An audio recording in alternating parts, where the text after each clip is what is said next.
A woman gets a call. Her lost German shepherd has been found after 15 years. When she sees him, gray-muzzled and trembling, he still remembers her voice. But joy turns to fear when strangers show up claiming the dog belongs to them, and they have the papers to prove it. Suddenly, what should have been a miracle reunion becomes a nightmare no one saw coming. The dog's scars tell a story she was never meant to discover. A story powerful people will do anything to keep buried. As danger closes in, she realizes this reunion wasn't fate. It was a warning. What was her loyal dog protecting her from all those years? And when the truth finally comes out, will it set them free or destroy them both? I'd love to know, where are you watching from? Type it down below, and while you're here, subscribe so you'll always catch the next story. The afternoon sun slanted through the shelter windows, casting long shadows across the linoleum floor. Lane Whitaker gripped her phone tighter, her hands trembling as she listened to the shelter worker's voice. "Ma'am, we've got an elderly German shepherd here. His microchip comes back to your name. The ID reads Y3. Lane's breath caught in her throat. 15 years had passed since that morning when her 8-month-old puppy vanished from her fenced yard. She'd searched for months, posted countless flyers, and called every shelter within 100 miles. Eventually, even her fiancé had told her it was time to move on. "That's impossible," she whispered, but her heart was already racing. "Where are you located?" "Rural Ohio, ma'am. About 3 hours from your address." Lane glanced at her kitchen calendar, filled with orchard maintenance schedules. The apple trees could wait. "I'm leaving now." The drive felt endless. Lane's hands gripped the steering wheel as memories flooded back. The puppy's first clumsy attempts at fetch, his proud stance when he mastered sit, the way he'd curl up against her legs while she studied veterinary textbooks. After he disappeared, she'd left vet school, unable to face the daily reminder of her loss. The orchard became her sanctuary instead. The shelter was a simple concrete building surrounded by chain-link fence. Inside, the fluorescent lights hummed overhead as a staff member led her down a corridor lined with kennels. Most dogs barked or wagged as they passed, but the kennel at the end remained quiet. "He's been here 3 days," the worker explained. "Found wandering near an abandoned property. Doesn't make a sound, but he's gentle. Just watchful." Lane approached the chain-link door.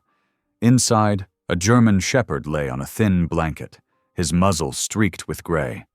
Scars marked his flanks, telling stories she wasn't sure she wanted to know.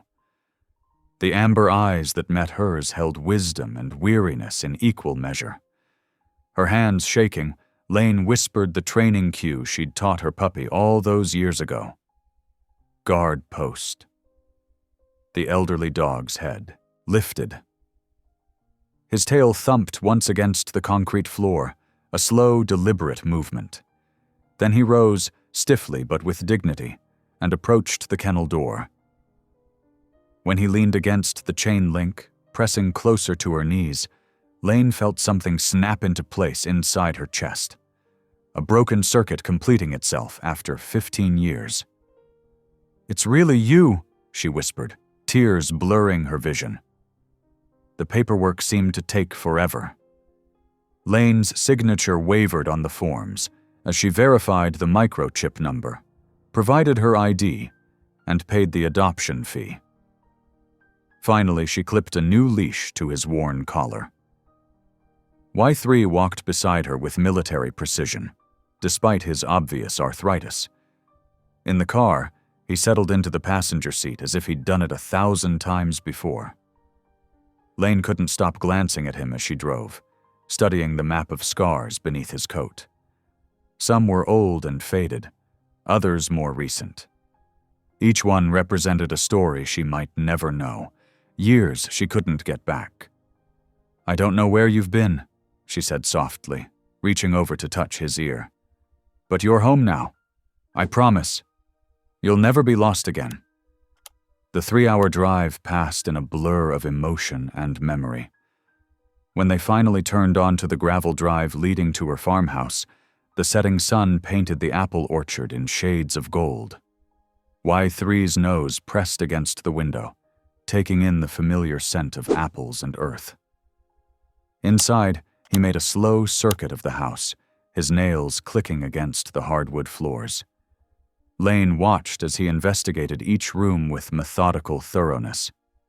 Finally, he settled on the living room floor, positioning himself where he could see both the front door and the hallway leading to her bedroom. His eyes remained open, alert despite his obvious exhaustion. Even now, he seemed to be standing guard. Lane sank down beside him, running her fingers through his graying coat. "You can rest," she whispered. "You're safe here."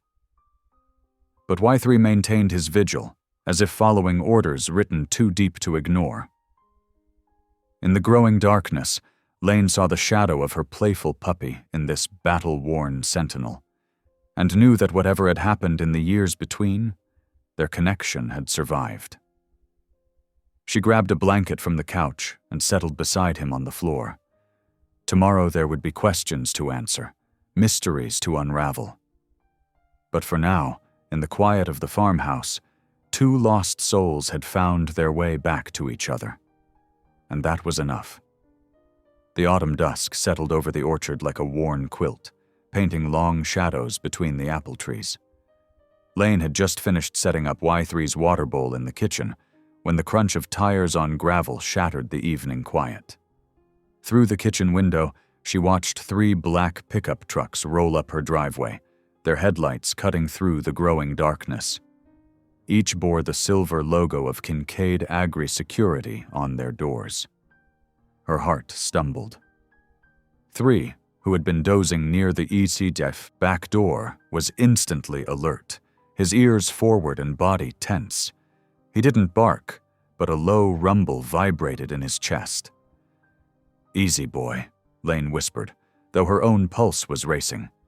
"Stay." Heavy boots crossed her gravel driveway.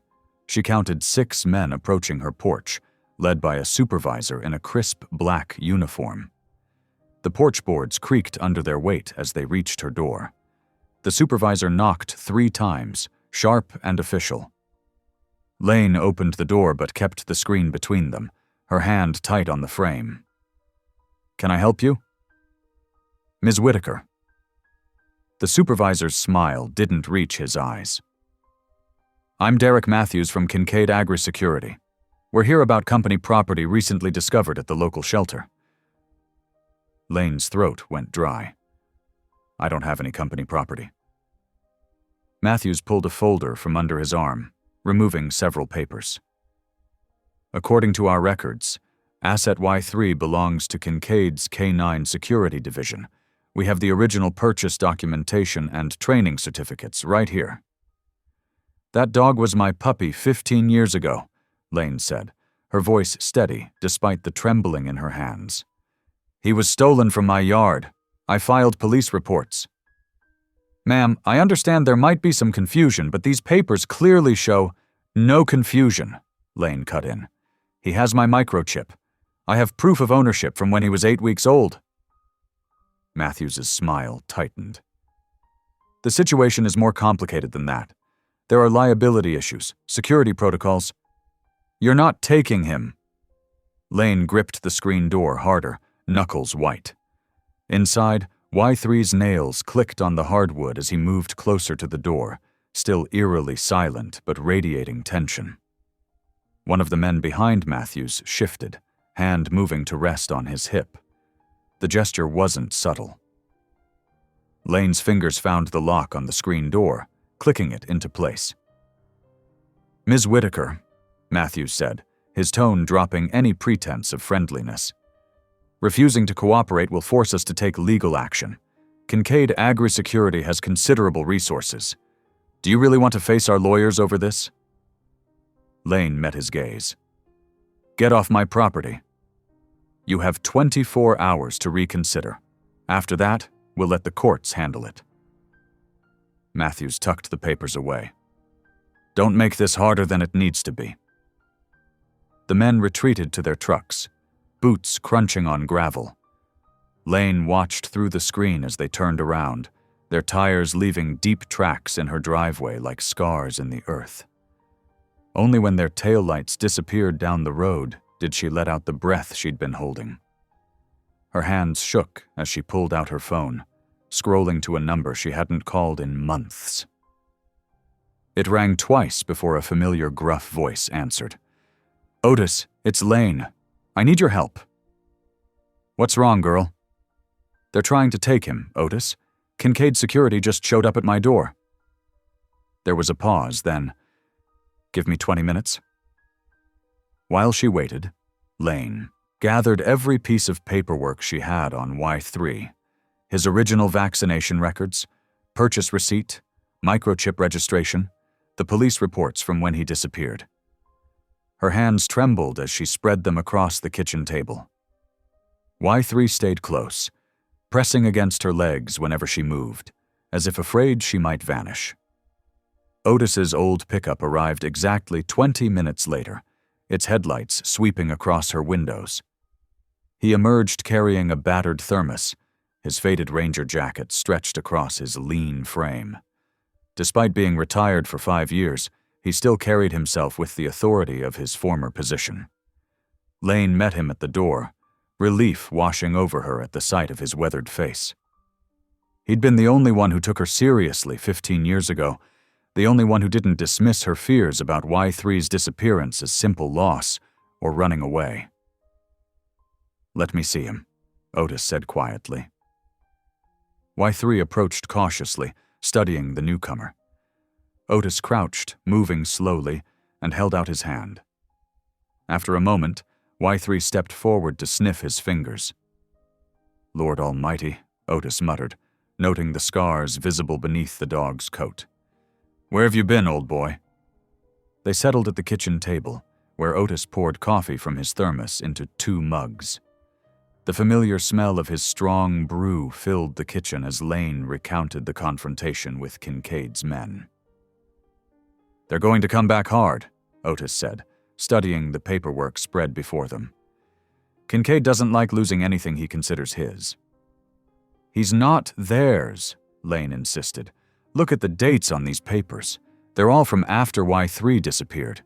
They stole him and then forged ownership documents." "I believe you." Otis took a long sip of coffee. "But proving it won't be easy. We need to document everything. Photos of his scars, detailed statements about his training and behavior, and you need witnesses, people who remember him from before." "Mrs. Henderson next door," Lane said. "She used to watch him sometimes when I had late classes, and Dr. Morris from the vet clinic might still have his puppy records." "Good. Get statements from both of them." Otis drummed his fingers on the table. "And Lane, be careful. Kincaid plays rough when he's crossed." As if in response to his words, Y3 moved to the living room window, his hackles slightly raised as he stared out into the darkness.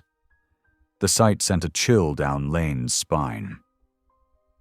"What do they want him for, Otis? He's an old dog now." "Maybe it's not about what he can still do," Otis said quietly. "Maybe it's about what he knows." Lane watched Y3's silent vigil at the window, remembering the scars beneath his coat, the military precision in his movements. Her ordinary life, the quiet routine of tending her apple trees, the simple peace she'd found after giving up her veterinary dreams, now felt like a line drawn in sand. On one side lay safety and simplicity. On the other, a fight she never asked for but couldn't walk away from. "I won't let them take him," she said. Otis reached across the table to squeeze her hand. "I know, girl, and you won't fight alone." Y3 remained at his post by the window, a guardian shadow in the growing night. His eyes never left the road, watching for threats only he could sense, protecting the home he had finally found again. The late afternoon sun cast long shadows across Lane's property as she watched Y3 begin what had become his daily ritual. Like clockwork, as dusk approached, the old German shepherd would rise from his spot by the door and pace restlessly toward the river flats that bordered her land. His nose worked the air currents methodically, testing each breeze as if decoding an invisible map. Lane followed him at a distance, her boots crunching softly on fallen leaves. Y3 moved with purpose, tracing what seemed to be a familiar route. He would pause at certain spots, head lifting high to catch the wind, then continue his careful progress toward the water. There was something haunting about the precision of his movements, as if he was following ghost trails from his missing years. "What are you remembering, old friend?" she whispered, more to herself than to the dog. After 3 days of watching this pattern, Lane knew she needed answers. The next morning she called Dr. Corinne Platt, a veterinarian known for her thorough work and unflinching honesty. Unlike the local clinic that handled routine care, Dr. Platt specialized in forensic veterinary medicine and often consulted on abuse cases. The examination room was warm and quiet when they arrived. 43 remained calm, but alert as Dr. Platt approached, her blonde hair catching the fluorescent light as she knelt beside him. She moved with gentle confidence, speaking softly as she began her examination. "How long has he been back with you?" Dr. Platt asked, running practiced hands along Y3's flanks. 5 days, Lane replied, watching as the vet parted Y3's fur to reveal the network of scars beneath. "The shelter called when his microchip came up with my information." Dr. Platt nodded, her expression growing more serious as she continued her examination. She paid special attention to Y3's teeth, gently opening his mouth to study the wear patterns. Her fingers traced along his gums, and she made careful notes on her tablet. "See these wear patterns?" She pointed to specific areas on Y3's teeth. "This type of wear is characteristic of bite sleeve training. It's common in police and military dogs, but this..." She frowned. "This shows excessive use, more than any legitimate training program would require." Lane's stomach tightened. "What else can you tell?" Dr. Platt's hands moved to the scarring on Y3's flanks and shoulders. "These scars follow specific patterns. Some are from what appears to be harsh correction training, likely shock collars used at too high a setting. Others..." She traced a particularly prominent scar. "Suggest he was subjected to aggressive training scenarios without proper protection." The vet's calm voice took on an edge of controlled anger as she continued her examination. When she reached Y3's ear, she carefully folded it back, revealing a crude tattoo that had been inked into the skin. "This isn't a professional marking," Dr. Platt said, reaching for her camera. "Official working dogs have standardized identification systems. This was done by hand, probably to track him within whatever program they were running." She took detailed photographs of the tattoo, then moved methodically through documenting every scar, every mark that told part of Y3's story. The clicking of the camera punctuated the heavy silence in the room. "Lane," Dr. Platt said finally, lowering her camera. "What I'm seeing here suggests Y3 was part of a private guard dog program. But the methods used..." She shook her head. "They're far outside accepted training standards. This kind of systematic abuse points to an organized operation, one that likely processes multiple dogs." The implications hit Lane like a physical blow. "You think there are more? More stolen dogs being turned into security animals?" "The evidence suggests a pipeline," Dr. Platt confirmed, "taking dogs with desirable traits, like German shepherds, and laundering them through private security operations. It's efficient. Stolen dogs can't be traced once they're moved through multiple handlers, and companies like Kincaid Security get trained guard dogs at a fraction of the legitimate cost." Lane watched Y3, who had maintained his dignified bearing throughout the examination. 15 years of questions, the helplessness she'd felt when no one would listen, the grief that had redirected her entire life, began to crystallize into something harder, sharper. "I'm documenting everything," Dr. Platt said, her voice gentle but firm. "These findings will support your case, but you need to move quickly. File for legal possession immediately. Given the evidence of abuse and your original ownership documents, we can build a strong case." She handed Lane a thumb drive containing the photographs and her preliminary report. "I'm willing to testify about my findings if needed. What they did to him, and likely to other dogs, it needs to stop." The 15-year void in Y3's life was taking shape with a chilling logic. Each scar, each trained response, each haunted ritual at dusk. They were pieces of a puzzle Lane had never stopped trying to solve. Her grief, which had lived in her chest like a dull stone for so long, began to transform into something more focused, more dangerous. Anger. "Thank you," Lane said, her voice steady despite the emotion threatening to overwhelm her. "For being thorough, for believing me." Dr. Platt's eyes softened as she watched Y3 lean against Lane's legs. "He found his way back to you. Now we make sure he stays." As they left the clinic, the setting sun painted the sky in shades of amber and rose. 3 walked close to Lane's side, his presence solid and real. The mystery of his absence no longer felt like an impossible void. Instead, it was becoming a map, one marked with cruelty and greed, but also with survival and an unbreakable bond that had somehow brought him home. In the truck, Lane studied her old companion's profile against the darkening sky. The thumb drive in her pocket felt heavy with truth. Truth that would finally give voice to the story written in scars across Y3's body. The grief of 15 years was transforming into purpose, and she welcomed the clarity it brought. There would be no more helpless waiting, no more unanswered questions. Now, there would be justice. The late afternoon sun slanted through Dr. Platt's office windows as Lane, Otis, and the veterinarian gathered around her desk. A new black harness for Y3 lay on the polished surface, along with a small blue disc, an AirTag tracker. "This should help us keep tabs on him," Otis said, picking up the tracker. His weathered hands turned it carefully before slotting it into the specially sewn pocket in the harness. "Can't be too careful given what we're dealing with?" Dr. Platt nodded, her fingers flying across her keyboard. "I'm making copies of all his records, the examination findings, photos, everything." She inserted a fresh thumb drive into her computer. "We'll each keep a complete set. Better safe than sorry." Lane watched Y3, who lay alert but relaxed near her feet. His presence felt both miraculous and fragile, a gift she couldn't bear to lose twice. "What's our next move?"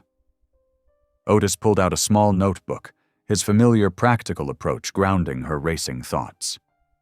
"First, we timestamp every photo we've taken. Location, date, time. Dr. Platt's already done that with the medical evidence." "Done," Dr. Platt confirmed, handing each of them a thumb drive. "Everything's dated and backed up to secure cloud storage, too."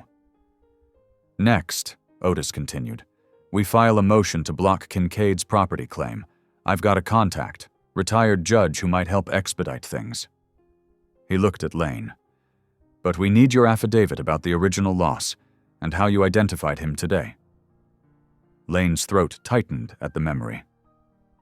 "I can do that. Keep it simple?" "Simple but specific," Otis advised. "Focus on the facts. When he disappeared, the microchip information, and especially that identification cue. That's solid proof of your prior relationship with him." Dr. Platt pulled out a legal pad. "Let's draft it now while everything's fresh." She looked at Lane with gentle encouragement. "Start from the beginning." Lane took a deep breath and began to speak. Her voice grew steadier as she described the day 15 years ago when her 8-month-old shepherd puppy vanished. She detailed the microchip registration, the search efforts, the police reports that went nowhere. Then she described today, the shelter call, the moment Y3 responded to her old training cue. Dr. Platt captured it all, in neat handwriting, helping Lane shape the raw memory into clear, factual statements. When they finished, the affidavit told a story that was both heartbreaking and legally relevant. "This is good," Otis said, reviewing the document. "Now about keeping him safe while we push this forward." He turned to face Lane directly. "We need protocols, simple ones, but you follow them to the letter." Lane nodded, her hand dropping to rest on Y3's head. "Tell me. First, logs of everything. Where you go, who you see, any unusual vehicles or activity near your property. Second, witnesses whenever possible. Don't handle any interactions with Kincaid's people alone." Otis's expression was grave. "And third, if Y3 seems to be trying to show you something, follow his instincts, but at a safe distance. That dog's been places we need to know about." "I've seen working dogs recover memories through routine," Dr. Platt added. "His dusk patrols might be more than habit. They could be him trying to piece things together." "Agreed," Otis said. "But we do this smart. Keep him visible. Let Kincaid know we're not hiding anything. Keep the pressure legal and documented. And always have backup." They spent the next hour coordinating their schedules, exchanging contact information, and establishing a communication chain.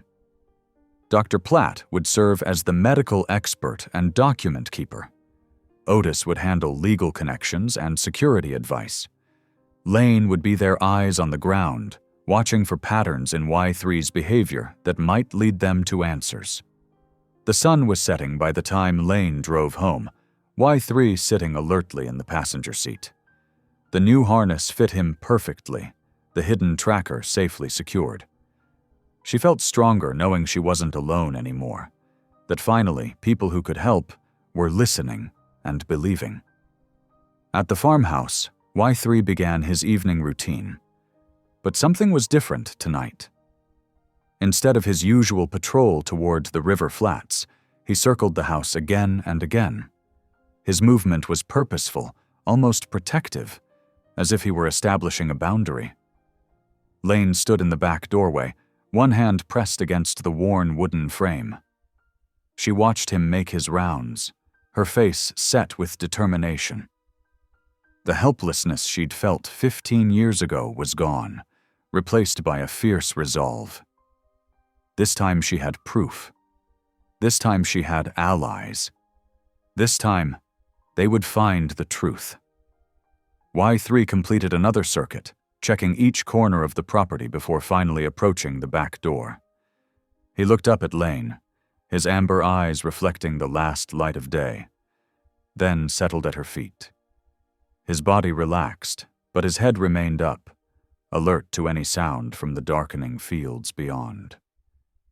Together they stood guard, the woman and the dog who had found each other against impossible odds. Behind them, 3 thumb drives held the beginning of their evidence. Ahead of them lay questions still unanswered, but now they had a plan, a team, and most importantly, each other. Lane's hand tightened on the doorframe as she scanned the familiar landscape of her farm. Let them come, she thought. This time, she was ready.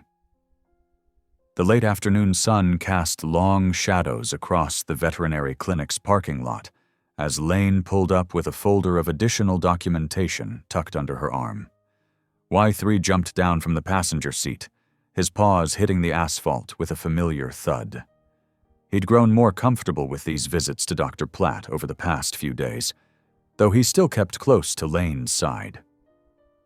Just a quick drop-off, Lane assured him, reaching down to scratch behind his ears. The folder contained photographs of Y3's original puppy registration papers that she'd finally located in her attic storage. More proof of their connection, more ammunition for their case. The clinic's waiting room was empty except for the receptionist, who waved them through with a smile. Dr. Platt's in her office, going through some files. As they walked down the hallway, something made Y3 pause. His nose lifted, testing the air. Lane felt it too, a faint, acrid smell that seemed out of place among the usual antiseptic scents of the clinic. They found Dr. Platt at her desk, surrounded by stacks of papers. She looked up with tired eyes behind her smudged glasses. Lane, perfect timing. I've been comparing Y3's current medical records with typical profiles of working dogs. The wear patterns are completely inconsistent with legitimate training programs. Lane started to respond, but Y3's sudden low growl cut her off. He was staring intently at the bottom of the office door, where wisps of gray smoke were beginning to curl underneath. "Fire!" Lane's shout galvanized them into action. Dr. Platt grabbed her records bag, stuffing in the most crucial files, while Lane yanked open the door. The hallway was already filling with smoke, thick and choking. The fire alarm began its piercing wail as they rushed toward the front exit. Behind them, they could hear the crackle and pop of flames taking hold. They made it halfway down the hall before a thunderous crash stopped them in their tracks. The back stairwell had collapsed, and with it, part of the ceiling blocked their path to the main entrance. Heat pressed against them like a physical wall. Dr. Platt clutched her bag of records to her chest, coughing. "The loading bay," she managed between breaths. "Through the surgery wing." Y3's bark cut through the chaos, sharp, insistent. He positioned himself in front of them, head low, as if he was prepared to guide them through. "Down," Lane commanded, her voice steady despite the fear clutching at her chest. "Everyone down. The air's better near the floor." She dropped to her hands and knees, making sure Dr. Platt did the same. They crawled forward, following Y3's lead. The smoke was less dense at floor level, but the heat continued to build. Through the haze, they could see emergency lights flashing. Distant sirens grew louder. Y3 moved with purpose, stopping at each intersection to make sure they were following. His training was evident in every movement. This wasn't his first time navigating danger. When Dr. Platt started to veer off course, confused by the smoke, his bark brought her back in line. "Left here," Dr. Platt called out between coughs. "Loading bay door. Should be 20 feet ahead." Those 20 feet felt like miles. The smoke was thicker now, making their eyes stream. The roar of the fire grew louder, and somewhere above them, beams groaned under the assault of the flames. Y3's bark changed pitch, urgent, warning. Lane looked up to see cracks spreading across the ceiling. "Move!" she shouted. "Move now!" They scrambled the final distance.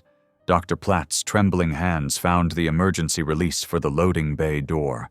It rolled up with a screech of metal, letting in a rush of blessedly cool air. They tumbled out into the evening, gasping and coughing. Behind them, part of the clinic's roof collapsed with a sound like thunder. Sparks and burning debris shot skyward. Fire trucks rounded the corner, their sirens drowning out everything else. They staggered across the back lot, putting distance between themselves and the burning building. When they finally stopped, Dr. Platt sank to her knees, still clutching her records bag. Y3 pressed against Lane's legs, his fur smelling of smoke but his posture alert, watching the fire crews deploy their equipment. Lane stared at the charred doorway they'd just escaped through, understanding hitting her like a physical blow. This wasn't an accident. Someone had tried to destroy their evidence and hadn't cared who might get hurt in the process. She looked down at Y3, who met her gaze steadily. In the chaos of their escape, their teamwork had been instinctive, natural, as if the 15 years of separation had never happened. But that connection had just made them both targets.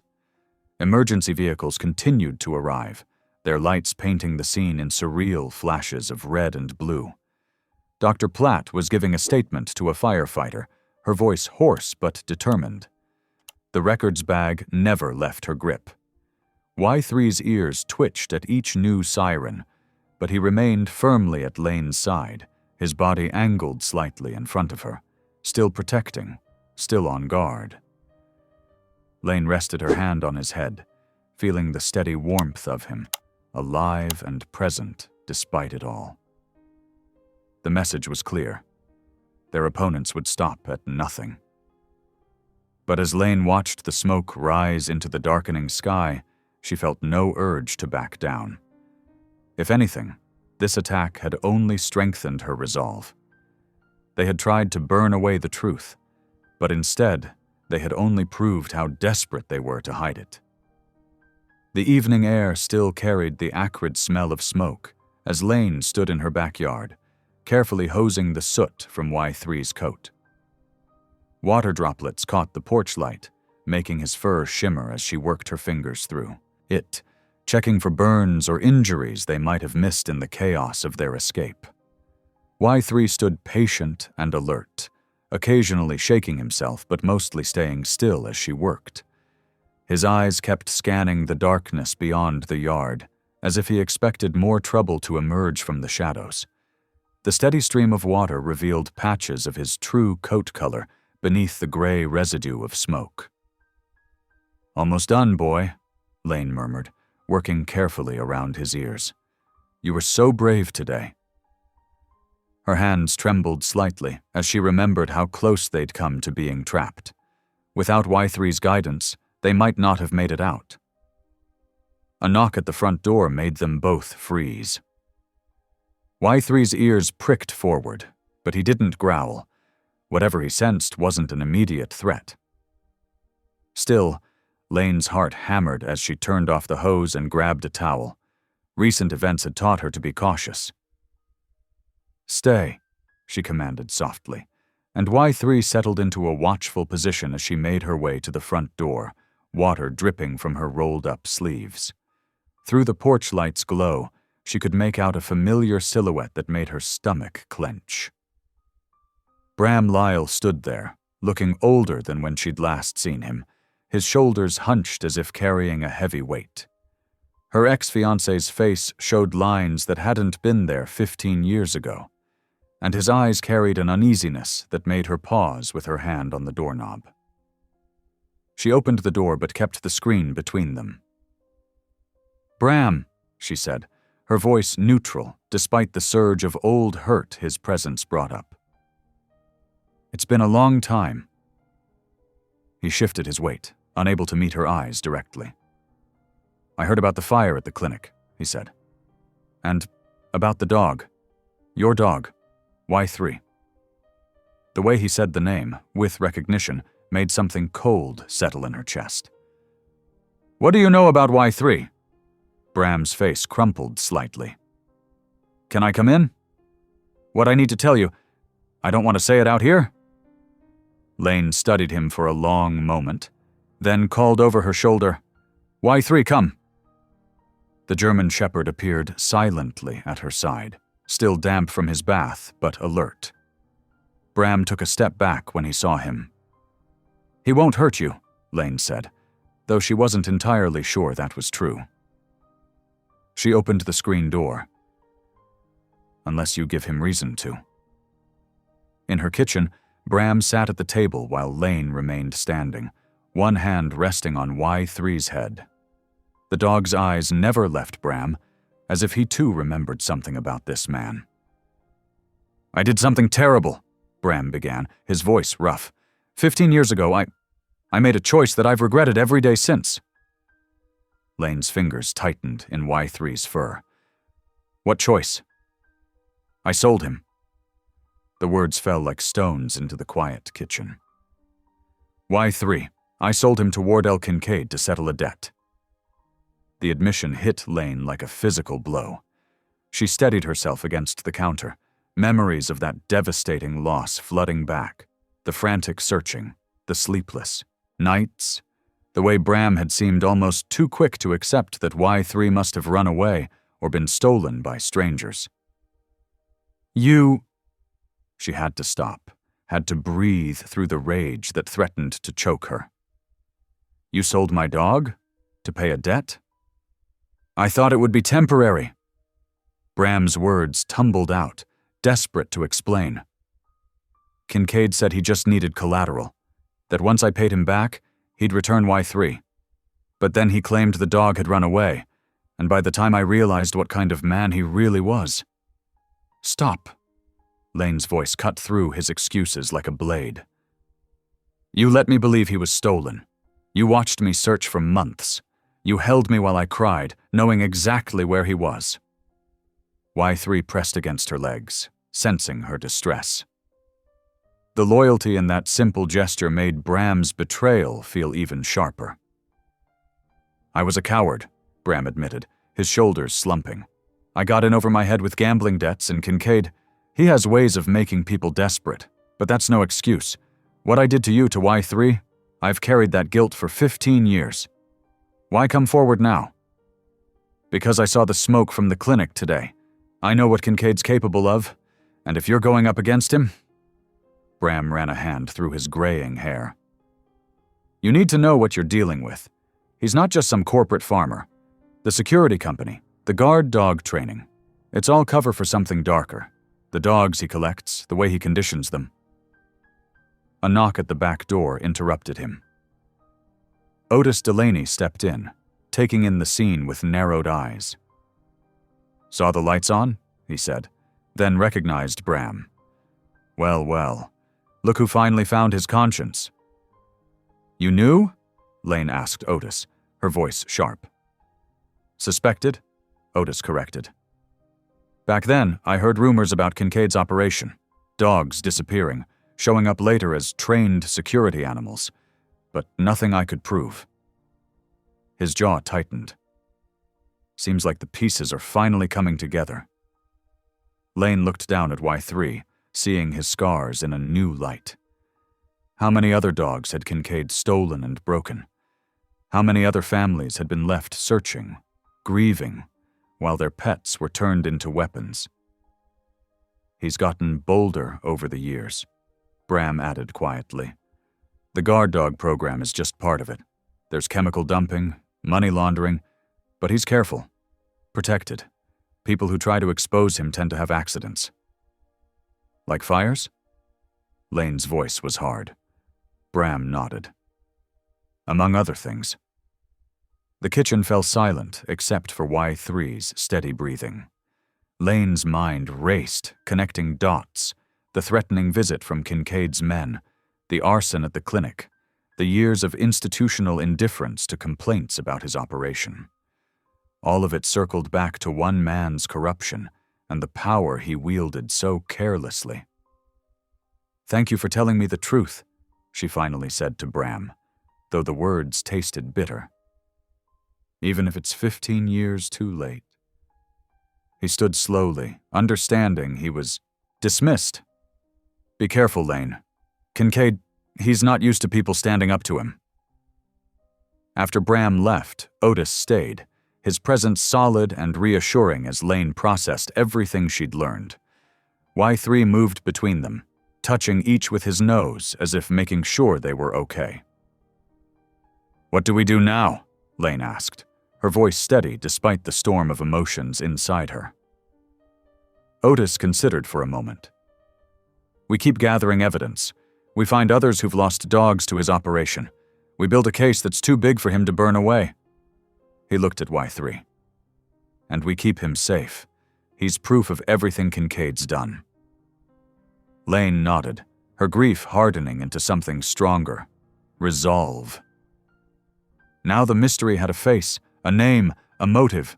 Wardell Kincaid had stolen 15 years from her and Y3, had hurt countless others in his pursuit of profit and power. Y3 pressed against her legs again, and she felt the steady strength in him, not broken by Kincaid's conditioning, but surviving, waiting for the chance to make things right. Looking down at him, Lane made a silent promise. This time, justice wouldn't be denied. This time, they would face the threat together. The late afternoon sun cast long shadows across Lane's kitchen as she spread a county map across the wooden table. Y3 sat beside her, his amber eyes fixed on the window, watching the light fade toward his usual pacing time. "He's like clockwork," Lane said to Otis and Dr. Platt, who stood studying the map with her. "Every evening right before sunset, he gets restless and wants to head toward the river flats." Dr. Platt adjusted her smudged glasses, leaning closer to examine the map. "Animals often retain deeply ingrained routines, especially when they're tied to survival or training. Whatever he's remembering, it meant something important." "Then let's see where he leads us," Otis said, pulling out a red marker. He'd brought his old field gear, binoculars, a digital camera with zoom lens, and a GPS unit that had seen better days. They followed Y3 as the sun sank toward the horizon. The elderly shepherd moved with purpose, nose testing the wind, pausing at specific points as if checking invisible waymarks. Otis marked each stop on the map, creating a clear pattern that led them across the river. "Look there," he whispered, pointing through his binoculars. Against the darkening sky, the hulking shape of an abandoned grain elevator rose from Kincaid Land. The facility's skeletal silhouette loomed like a rust-eaten ghost, surrounded by chain-link fence bearing faded "No Trespassing" signs. "That's far enough for tonight," Otis decided, noting how Y3's attention remained fixed on the structure. "Tomorrow we come back in daylight, with proper documentation." The next morning, they assembled their gear carefully. Dr. Platt brought her medical kit and camera. Otis packed his surveillance equipment. Lane fitted Y3 with his tracking harness, double-checking the AirTag was secure. They approached from downwind, keeping to the tree line. Otis moved ahead with his camera, photographing methodically. The facility's grounds told a story of deliberate neglect and hidden purposes. Rusted storage tanks leaked dark stains into the soil. Deep barrel pits gaped like open wounds in the earth. A fetid trench cut through the property, carrying unknown runoff toward the river. "Environmental violations at minimum," Otis muttered, documenting everything. "And look at these tire tracks. Regular traffic, despite this place being abandoned." Dr. Platt studied Y3's behavior, noting how he grew more alert, his posture shifting to match the guarding stance she'd observed in her examination. "This is where they trained them," she said softly. "The isolation, the industrial background noise to condition them to chaos. It's textbook for harsh guard dog programming." They spent hours gathering evidence, careful to stay off Kincaid's property while building their case. Back at Lane's farm, they spread their findings across her dining room table. Dr. Platt worked late into the night, drafting a detailed affidavit that connected Y3's physical condition to standard markers of forced guard dog training. "The scarring patterns show systematic exposure to harsh training methods," she explained, pointing to her diagrams. "The wear on his teeth matches specific bite sleeve materials. The crude ear tattoo matches known identifiers from other cases I've documented. Together with the microchip records and location evidence, it builds a clear picture of organized exploitation." Otis organized the surveillance photos, adding detailed notes about environmental concerns. "The chemical dumping alone should interest the EPA," he said, "but combined with the dog trafficking operation."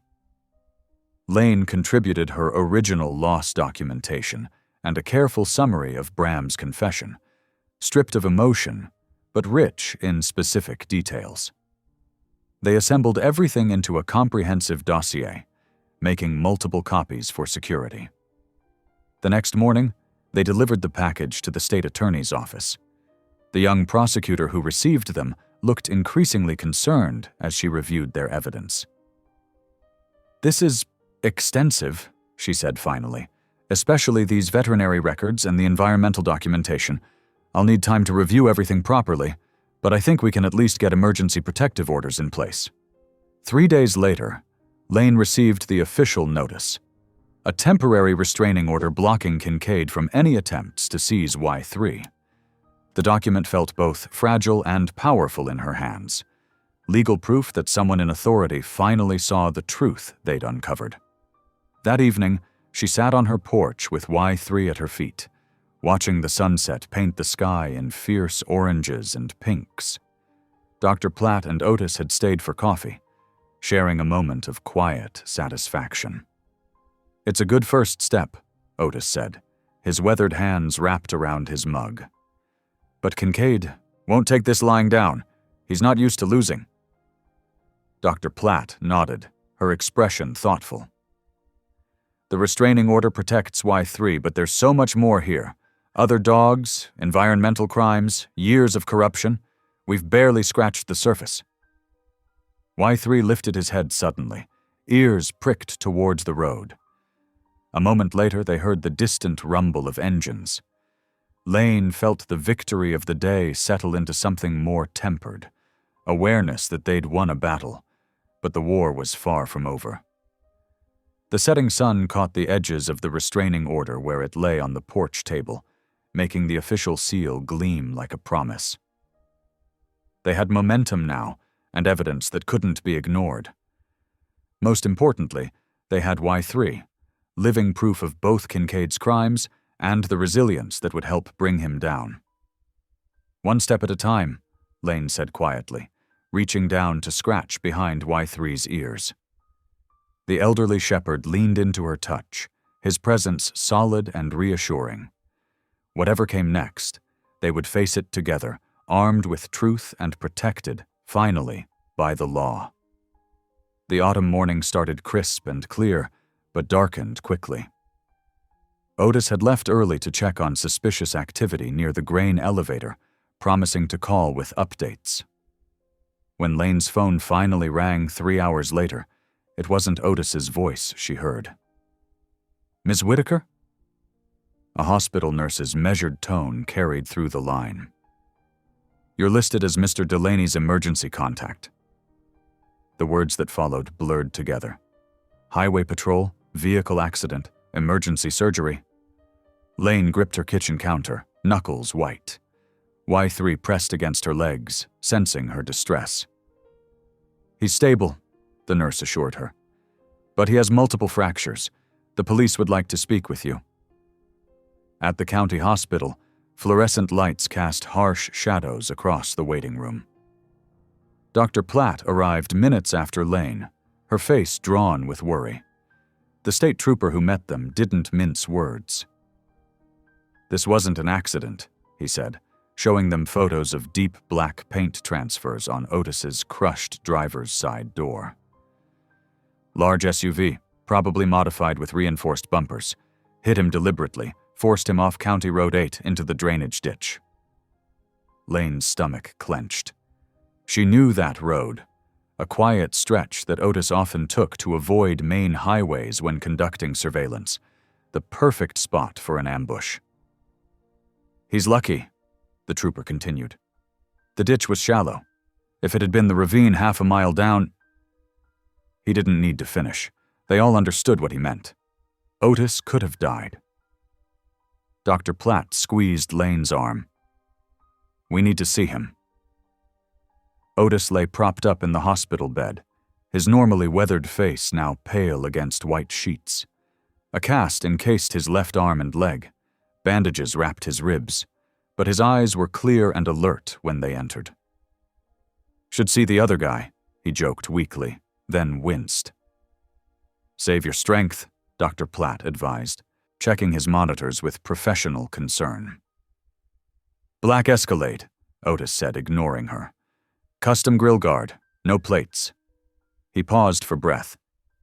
"Came out of nowhere. Professional hit." Lane felt sick. This was Kincaid's answer to their legal moves, bare-knuckled violence wrapped in deniability. The restraining order was just paper, worthless against 3 tons of accelerating steel. "I'm so sorry, Otis," she whispered. He caught her hand with his uninjured one. "Don't you dare back down now," he said fiercely. "That's what they want. Make it mean something."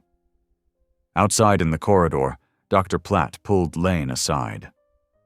"He's right, but we need to be smarter. No one travels alone anymore. We document everything, but we vary our routes, our schedules, and we keep Y3 under constant watch. I can help with that." They turned to find Bram standing awkwardly nearby, hands shoved in his pockets. "I know I'm not your favorite person," he continued, "but I've got a flexible schedule with the garage. I can drive when needed, keep watch sometimes." Lane studied her ex-fiancé's face. The guilt was still there, but something else too. Determination, maybe. A chance to balance his old betrayal with present courage. "Why?" she asked simply. "Because I helped create this mess," he answered, "and because Kincaid's finally showing his true colors, what he did to Otis. That could have been any of us." Dr. Platt nodded slowly. "We could use the help, but everything goes through Lane first." Back home that evening, Lane sat with Y3 in her darkened living room, processing the day's events. Her elderly shepherd rested his head on her knee, offering silent comfort.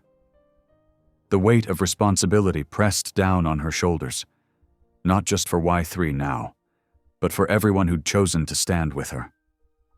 She thought of Otis in his hospital bed, of the calculated violence meant to silence them all. The price of pursuing truth was no longer measured in legal fees and sleepless nights, but in broken bones and near-death experiences. Her phone buzzed. Dr. Platt checking in. Then another text from Bram offering to patrol the property perimeter. Small gestures of solidarity against the growing darkness. Y3 suddenly lifted his head, ears forward. Headlights swept across the front windows. Just a passing car, but Lane's heart raced until it was gone. This was their new reality. Every shadow held potential threat. Every engine sound triggered alarm. She scratched behind Y3's ears, drawing strength from his steady presence. "We'll be more careful," she promised him, "but we won't stop." The next morning, she drove to the hospital again, this time with Y3 in the back seat and Bram following in his truck. Dr. Platt met them there, carrying fresh copies of their evidence files, back up against the ones lost in Otis's crashed car. Otis was more alert, though clearly in pain. He insisted on reviewing their security plans from his hospital bed, marking potential vulnerabilities on maps with his good hand. "They'll try to separate you from Y3, he warned. "That's their endgame. Don't give them the chance." Lane nodded, watching Y3 maintain his alert position by the hospital room door. Her shepherd's protective instincts had only grown stronger since the attack, as if he understood the escalating stakes. "We'll be careful," she promised, "but we're not backing down." Otis smiled grimly. "Good girl. Make them work for it." The heart monitor beeped steadily as they refined their plans, adapting to their new reality. Outside, autumn clouds gathered, dark and heavy with coming rain. But inside, their resolve hardened like steel being tempered, stronger for having been tested by fire.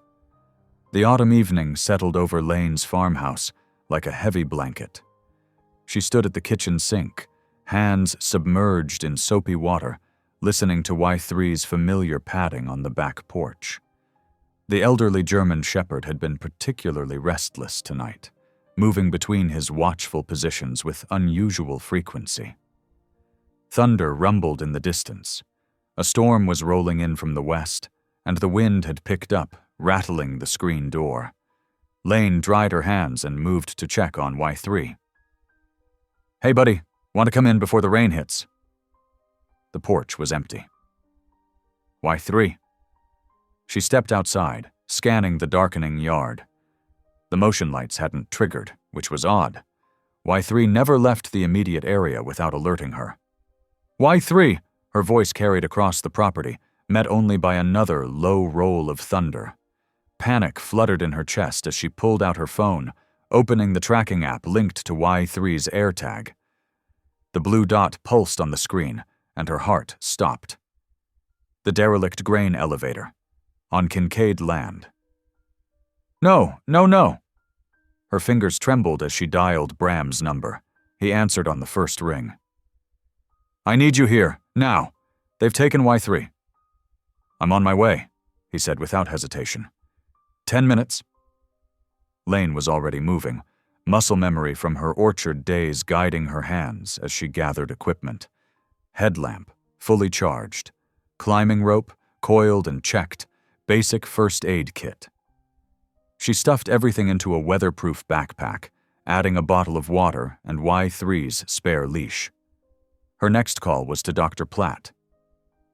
They've got him at the elevator, Lane said, voice tight. I'm going after him. Lane, wait for backup. I can't. The restraining order was worthless. It never protected him, just me. I won't lose him again. She heard Dr. Platt's sharp intake of breath, then, I'm calling the sheriff right now. I'll send them the coordinates and all our documentation. But Lane, please be careful. That place isn't safe, especially at night. I know. Lane checked the AirTag signal again. Still there. Steady. Just get them there. Bram's truck rumbled into the driveway, headlights cutting through the gathering gloom. The first fat raindrops began to fall as Lane jumped into the passenger seat. You sure about this? He asked already, turning toward the river road. Drive. The wipers beat a steady rhythm against the strengthening rain. Lightning flickered in the distance, illuminating the countryside in brief, harsh flashes. Bram kept the truck at a careful speed on the wet roads, but Lane could feel his tension matching her own. I should have seen this coming, she said, watching the AirTag signal. They were never going to fight fair. This isn't your fault. Bram's knuckles were white on the steering wheel. It's mine. If I hadn't sold him to Kincaid all those years ago. Stop! Lane's voice was sharp. What matters is right now, what we do next. The old grain elevator loomed ahead, a dark sentinel against the storm-charged sky. Bram killed the headlights and coasted to a stop behind a stand of overgrown bushes, far enough away to avoid detection. I'm coming with you, he said. Lane shook her head. No, I need you to be our exit strategy. Keep the engine running. Stay alert. If anything feels wrong, I'll call it in. He handed her his spare flashlight. But I'm giving you 20 minutes. After that, I'm coming in. Rain drummed on Lane's jacket as she crouched in the shadows, studying the elevator complex. Most of the windows were broken, and the metal siding was rusted through in places. A faint light showed through one ground-floor window, the only sign of life in the decrepit structure. The AirTag signal remained steady. Y3 was in there, somewhere in that maze of abandoned machinery and empty storage bins. Lane adjusted her headlamp, keeping it off for now, and moved forward through the rain. She thought of the scars on Y3's coat, the worn teeth from years of harsh training. This place might hold answers to those lost years, but right now, only one thing mattered: getting him back. The restraining order had been a false security, protection on paper that meant nothing against the reality of Kincaid's methods. Lightning cracked overhead, followed immediately by booming thunder. The storm was directly above them now. Lane used the sound to cover her approach to the building's southern side, where a partially open loading dock door offered access to the interior. Her phone vibrated. A text from Dr. Platt. Sheriff en route. 15 minutes minimum. Be safe. Lane tucked the phone away and squeezed through the gap in the loading dock door. The air inside was heavy with mold and old grain dust. Her eyes adjusted slowly to the darkness, picking out shapes of abandoned equipment and debris.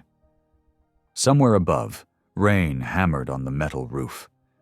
The AirTag signal led her deeper into the building's ground floor. She moved carefully, testing each step, aware that one wrong sound could give her away. The faint light she'd seen from outside grew stronger. It was coming from around a corner, along with voices. "Just keep him quiet until the transport gets here."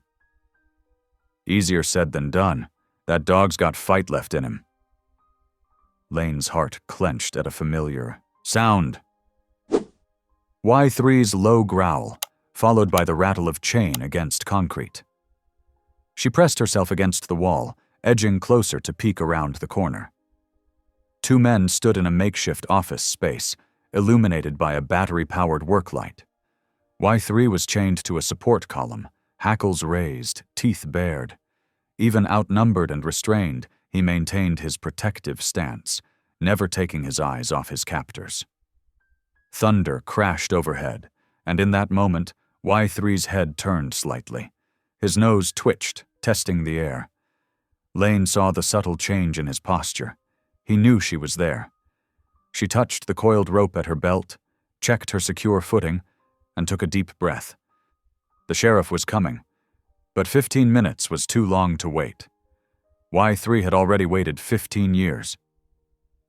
The storm raged outside, masking any small sounds of movement. In the dim light of the abandoned elevator, Lane prepared to take back what was hers. Lane crept forward through the darkened elevator, her heart pounding in rhythm with the thunder outside. The ancient building groaned around her, metal joints protesting against the storm's fury. A sudden flash of lightning through broken windows cast strange shadows across rusted machinery. The chemical smell hit her first, sharp and acrid, making her eyes water. Ammonia. The toxic scent grew stronger as she moved deeper into the building's maze-like interior. Something was leaking, and that meant danger. A small sound cut through the storm's chaos, a whimper that didn't come from machinery or wind. Lane froze, listening intently. There it was again, a child's frightened cry echoing off metal walls. "Hello?" she called softly, sweeping her beam upward. "Is someone there?" The response was immediate, a trembling voice from somewhere above. "Help, I'm stuck!"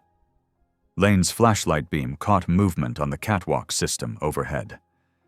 Through gaps in the metal grating, she spotted a small figure trapped between broken sections.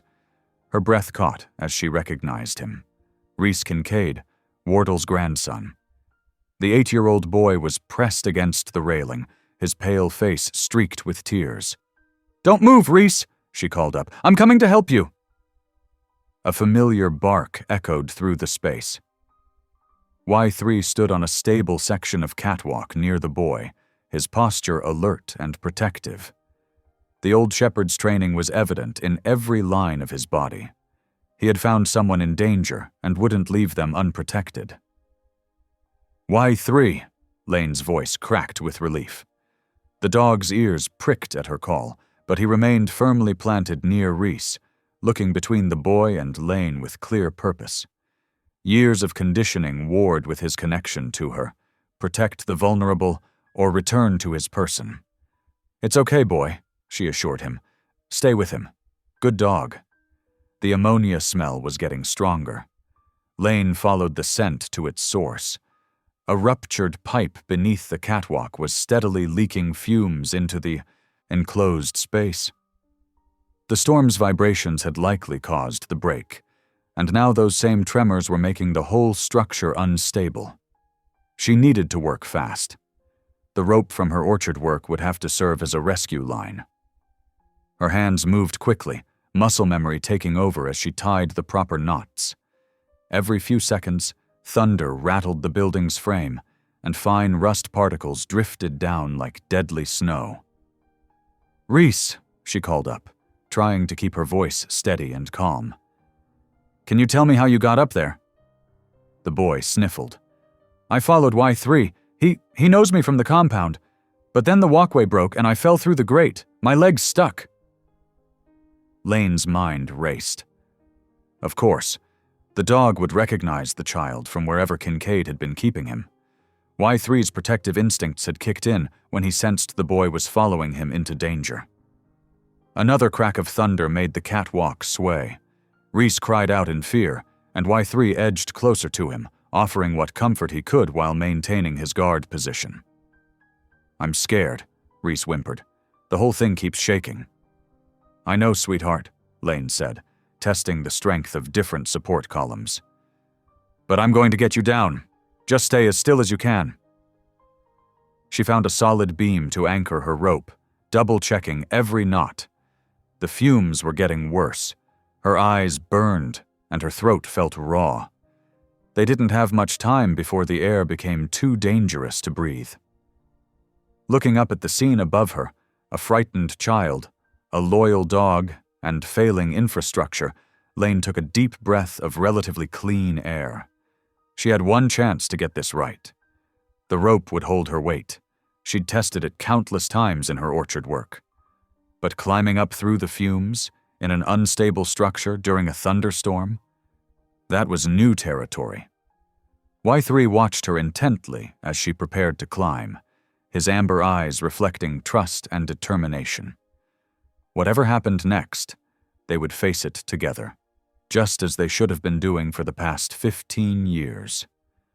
The metal groaned ominously overhead. Time had run out for hesitation. Lane gripped the rope and began her ascent toward the catwalk, toward Y3, and toward a child who needed their help. The storm raged on around them, but in that moment, nothing existed except the next handhold, the next step up, and the unwavering focus of her old friend standing guard above. Heavy footsteps echoed through the metal chamber, followed by a cold, commanding voice. "Step away from there! Now!" Lane's heart stopped as she turned to see Wardle Kincaid emerging from the shadows, a black pistol steady in his hand. His silver belt buckle caught the dim emergency lights, and his weathered face was twisted with barely contained rage. "This ends tonight," he growled, gesturing with the gun. "Everyone out! The boy stays!" Thunder crashed overhead, and in that instant, the power failed completely. Darkness swallowed them, whole, broken only by sporadic flashes of lightning through the high windows. The catwalk gave a sickening shudder, metal groaning against metal. Lane's fingers found the climbing rope in the dark. Working by touch, she clipped it to a rusted ring bolted into the nearest support beam. The beam felt solid enough. It would have to do. She could hear Reese whimpering above, and Y3's low growl cutting through the storm's rumble. "Last warning," Kincaid barked, "or I start shooting." A flash of lightning illuminated the scene in stark relief. Kincaid's finger tightening on the trigger, Bram pressed against a far wall, his face a mask of terror and indecision, and Y3, dear, brave Y3, crouched on the catwalk above, muscles coiled and ready. Lane took a deep breath and swung out into space, using the rope to lower herself toward Reese. The boy's trapped leg was visible now, wedged at an awkward angle between twisted metal sheets. "Hold very still," she whispered to him.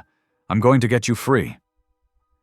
Above them, Y3 sprang into action.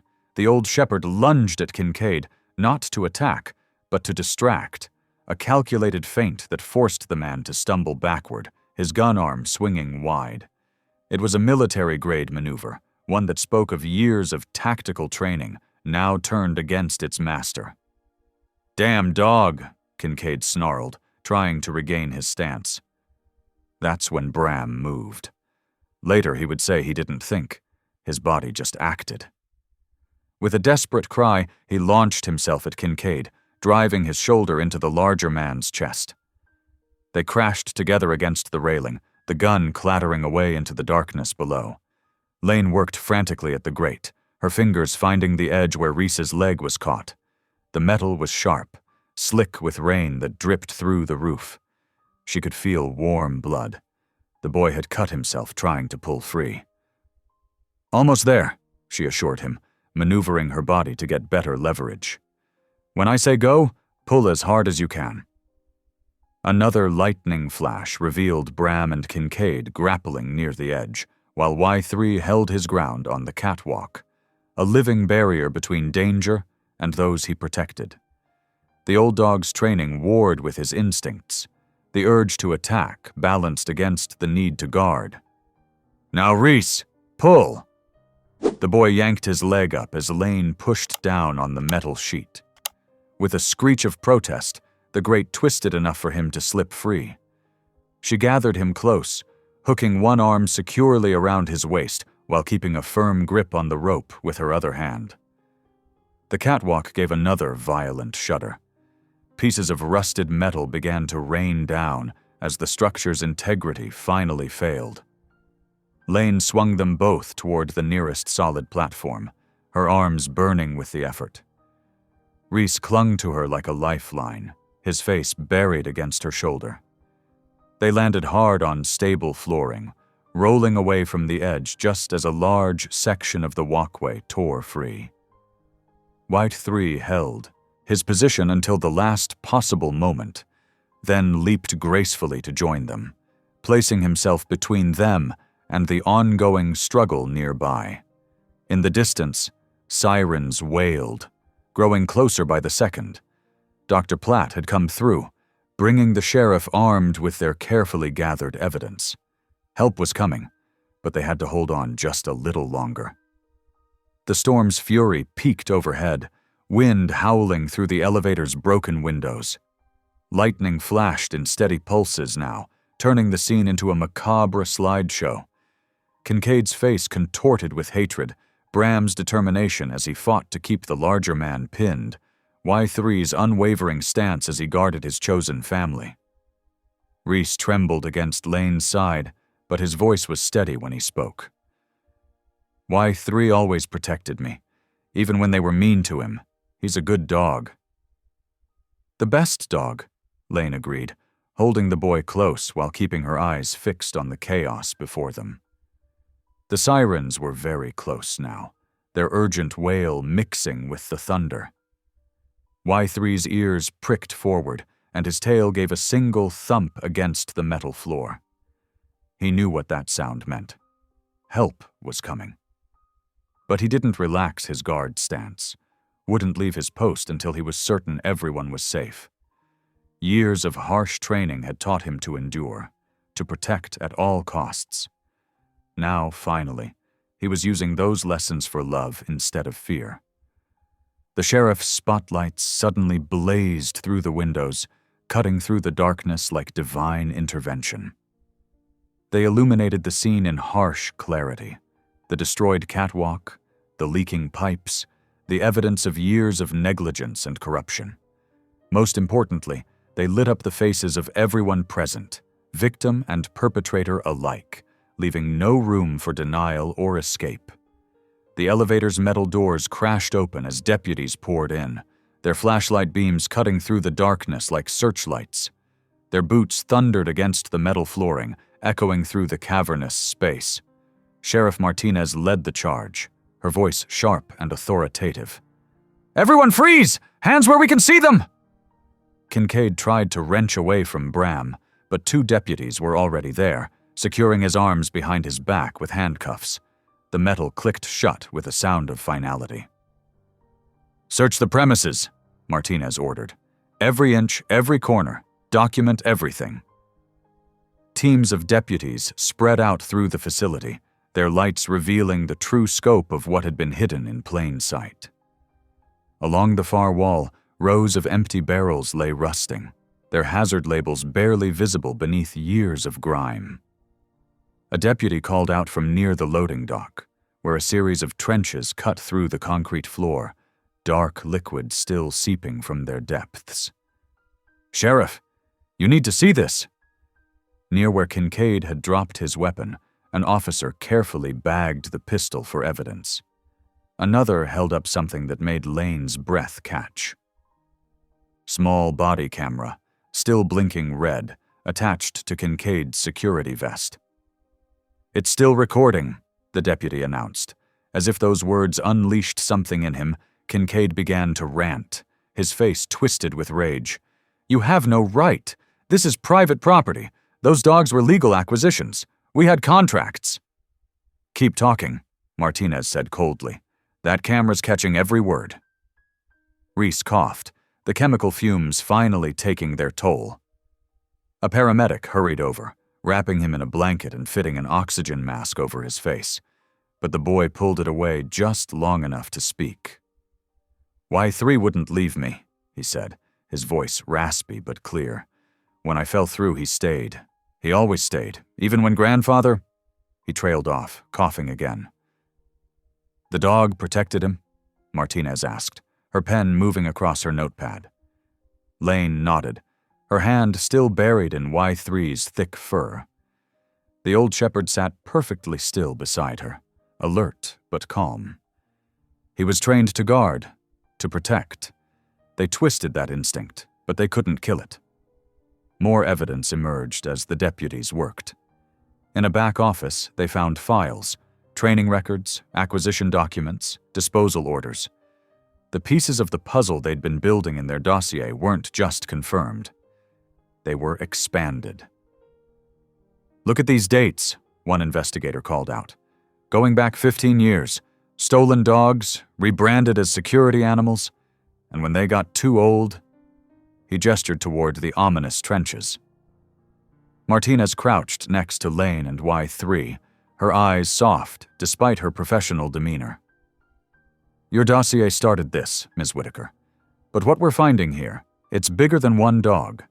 This is systematic animal theft, fraudulent documentation, environmental violations, and attempted murder," Bram added, from where he was giving his statement. His lip was split, but his eyes were clear. He was ready to let his own grandson die to keep this quiet. Kincaid's voice rose again, now tinged with desperation. "You can't prove any of this. Those records could be from anywhere. That dog isn't—" "That dog," Martinez cut him off, "is microchipped and DNA matched to Ms. Whitaker's original registration. And now we have your own security footage showing your response when he was found protecting your grandson from your negligence." She stood, brushing off her knees. "Get him out of here." As they led Kincaid away, Lane felt something shift in her chest, like a weight she'd carried for 15 years was finally lifting. She looked down at Y3, who met her gaze with those intelligent amber eyes. His tail thumped once against the floor, and she could swear she saw relief in his expression, too. The scene transformed into a whirlwind of activity. Evidence technicians photographed and cataloged every detail. Hazmat teams assessed the chemical spills. Paramedics treated Reese while child services took careful notes. Through it all, Lane stayed where she was, one hand on Y3's, rough, anchoring them both in this moment of vindication. Dawn was breaking outside, its first pale fingers reaching through the elevator's broken windows. The light caught the sheriff's badge as she approached them one last time. "We'll need formal statements from everyone," Martinez said. "But first, get some rest. You've done good work here, all of you." She paused, then added more softly. "Some wrongs take a long time to right, but sometimes justice just needs a patient heart and an old dog who remembers." In the quiet of her farmhouse living room, Lane sat on the floor beside Y3's bed, the events of the night settling around them like dust after a storm. The old German shepherd's breathing had grown slower, each rise and fall of his chest more deliberate than the last. His head rested heavy in her lap, those battle-scarred flanks finally still. The morning light was starting to creep through her windows, casting gentle shadows across Y3's graying muzzle. Lane could see every mark of his journey etched into his coat, the scars from harsh training, the wear of countless nights standing guard, and now the exhaustion from his final act of protection. "You did so well," she whispered, running her fingers through his fur. "So well." Y3's eyes, though tired, stayed fixed on her face. There was a peace in them she hadn't seen before, as if something long carried had finally been set down. Lane's throat tightened as she recognized what was happening. With trembling lips, she spoke the training cue that had reconnected them just weeks ago. "Ready position, good boy." His ears twitched at the familiar words. His amber eyes met hers one last time, filled with recognition and something that looked like love. His tail thumped once against the floor, a final gesture of loyalty.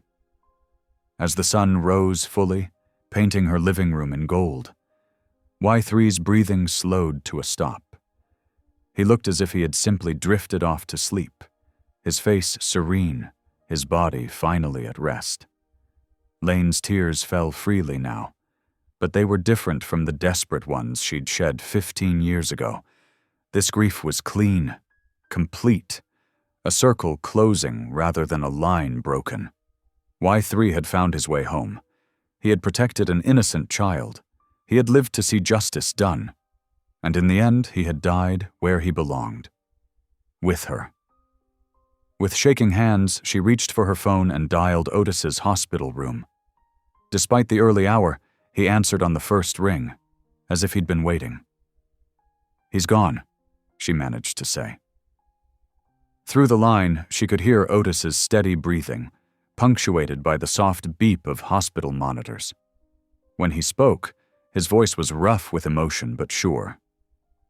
"He did what he was born to do, Lane. He protected. He served. And in the end, he came home to love." Under the spreading branches of the old hickory tree, Lane stood with a shovel in her weathered hands. This was the same spot where she had spent countless evenings 15 years ago, waiting for a puppy who never came home. Now, wrapped carefully in his favorite blanket, Y3 would rest here forever. The morning was crisp, autumn painting the orchard in amber and gold. Dr. Platt stood quietly nearby, her glasses fogged slightly in the cool air. Together they lowered Y3's body into the earth with gentle reverence. "He chose his own way home," Dr. Platt said softly, scattering the first handful of soil. "And his own way to say goodbye." As they finished filling the grave, Bram appeared at the edge of the orchard. He approached slowly, hands in his pockets, looking as uncertain as he had the day he'd confessed his role in Y3's disappearance.